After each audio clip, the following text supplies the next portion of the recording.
Usa ka sityo sa barangay Kansuhong, Dakbayan sa Talisay, nagpahigayon og kaugalingong novena ug magsinulog usab karong weekend tunga sa kapistahan sa Balaang Bata sa siyudad sa Sugbo. Ang detalye sa report ni Femari Dumabok. Gitugan sa Baneng Abalo nga deboto gyud sila sa Senyor Santo Niño ug apil sa mga mudutot sa dagsa sa mga deboto matag fiesta sa Dakbayan sa Sugbo.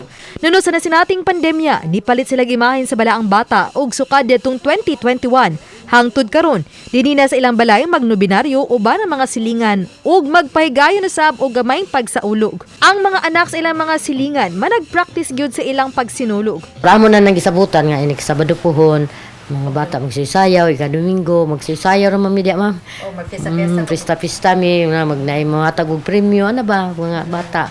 Magsinulog ra sad among sayawon gud. Dayon halag may practice kay sir may bahala na mo. Malipay ra man gyapon siya diri ma'am. Kay wala may kapilya gikan sa ilang panimay ipagawas ang imahen sa Santo Niño ug uban pang mga imahen niini sa ilang mga silingan ug gibutang daplin sa daan.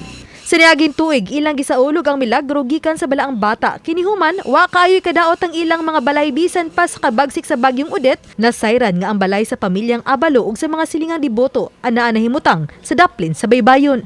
Nasudan ang ilang mga panimay ug tubig dagat apan wa kini makaguba. Ang ilang binuhing baboy igo lang milutaw apan wa namatay. Ang gamit na nga ano dito gud nga kami nanagan ni. So kini siya Pero siya dili ra gud siya. Siya may among balantay diri ma'am. So wala ni naanod. Wala.